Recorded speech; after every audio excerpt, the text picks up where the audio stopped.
നമ്മൾ നേരത്തെ സ്കോളർഷിപ്പോട് കൂടി പഠിക്കാമെന്ന് പറഞ്ഞിട്ട് ഒരു വീഡിയോ ചെയ്തിട്ടുണ്ടായിരുന്നു. അപ്പോൾ അതിൽ കമൻറ്റ് ചെയ്ത ആളുകളിൽ നിന്നും ഒരു 6 പേരെ നമ്മൾ സെലക്ട് ചെയ്തിട്ടുണ്ട്. അവരാരൊക്കെയാണെന്ന് നമുക്കൊന്ന് നോക്കാം. നമ്മളിത് 3 അക്കൗണ്ടുകളിലായിട്ടായിരുന്നു പോസ്റ്റ് ചെയ്തിട്ടുണ്ടായിരുന്നത് ഈ വീഡിയോ. ഒന്ന് സെൽഫോണിക്സ് ഇൻസ്റ്റിറ്റ്യൂട്ട്, പിന്നെ സെൽഫോണിക്സ് സർവീസ് സെൻറ്റർ, പിന്നെ അനൂപ് സെൽഫോണിക്സ്. അപ്പം ആ 3 അക്കൗണ്ട്സിൻ്റെ സ്ക്രീൻ റെക്കോർഡിംഗ് ആണ് നിങ്ങളിപ്പോൾ കാണുന്നത്. അല്ല, ആദ്യം നമ്മൾ എന്താ ചെയ്യാന്ന് വെച്ചാൽ ഈ സ്കോളർഷിപ്പ് വീഡിയോൻ്റെ ലിങ്ക് കോപ്പി ചെയ്തതിന് ശേഷം commentpicker.com എന്ന വെബ്സൈറ്റിൽ കൊണ്ടുപോയിട്ട് പേസ്റ്റ് ചെയ്യും. പേസ്റ്റ് ചെയ്തതിന് ശേഷം അതിലൊരു ക്രൈറ്റീരിയ കൊടുക്കും. അതായത് ഇത്ര മെൻഷൻ ചെയ്തവരെയും ഇത്ര ആൾക്കാരെയാണ് ഞങ്ങൾക്ക് കാണിച്ചു തരേണ്ടതെന്ന്. അങ്ങനെ 3 മെൻഷൻ ചെയ്തവരെയും 3 ആൾക്കാരെയാണ് കാണിക്കാൻ നമ്മൾ ഇതിൽ സോർട്ട് ഔട്ട് ചെയ്തെടുക്കുന്നത്.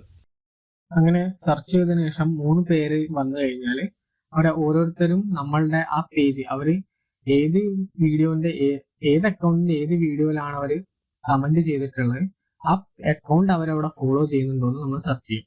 അങ്ങനെ സെർച്ച് ലിസ്റ്റിൽ, നമ്മുടെ ഫോളോവേഴ്സിൽ സെർച്ച് ലിസ്റ്റിൽ ആ പേര് അതുപോലെ വന്നിട്ടുണ്ടെന്നുണ്ടെങ്കിൽ അവരെ നമ്മൾ ഫൈനലൈസ് ആയിട്ട് തീരുമാനിക്കും, ഷോർട്ട് ലിസ്റ്റ് ചെയ്യും. അങ്ങനെ 3 അക്കൗണ്ടിലും 3 പേരെ വീതം വന്നിട്ടുണ്ടായിരുന്നു.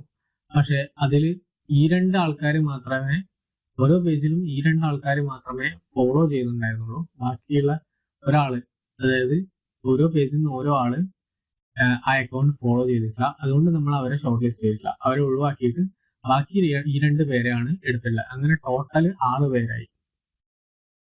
അനൂപ് സെൽഫോണിക്സ് അക്കൗണ്ടിൽ നിന്ന് ഷോർട്ട് ലിസ്റ്റ് ചെയ്തിട്ടുള്ള 2 കാൻഡിഡേറ്റ്, ഒന്ന് MR MS ടെക്കും പിന്നെ അഷ്ഫാൻ മുഹമ്മദും ആണ്.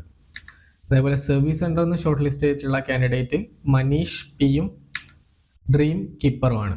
അതുപോലെ ലാസ്റ്റ് സെൽഫോണിക്സ് ഇൻസ്റ്റിറ്റ്യൂട്ടിന്റെ പേജിൽ നിന്ന് ഫോളോ ചെയ്തിട്ടുള്ള കാൻഡിഡേറ്റ് ബബീഷ് 009ഉം ദ റൈഡർ പൈലറ്റ് 46ഉം ആണ്.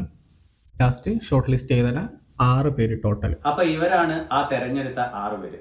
അപ്പൊ ഈ തെരഞ്ഞെടുത്ത ആളുകൾ എന്താ ചെയ്യേണ്ടതെന്ന് വെച്ച് കഴിഞ്ഞാൽ നവംബർ 6-ാം തീയതിക്ക് മുൻപായിട്ട് നമ്മളെ ഇൻസ്റ്റിറ്റ്യൂട്ടിലേക്ക് ഒന്ന് വരിക. കാരണം ഈ 6-ാം തീയതിയാണ് നമ്മുടെ പുതിയ ബാച്ച് സ്റ്റാർട്ട് ചെയ്യുന്നത്. ഈ 6 പേരിൽ നിന്നും തിരഞ്ഞെടുത്ത ഒരാൾക്ക് തികച്ചും സൗജന്യമായി പഠിക്കാവുന്നതാണ്. ബാക്കി 5 പേർക്കും 10,000 സ്കോളർഷിപ്പിലും പഠിക്കാവുന്നതാണ്. Cellphonix, Institute of Mobile Phone Technology,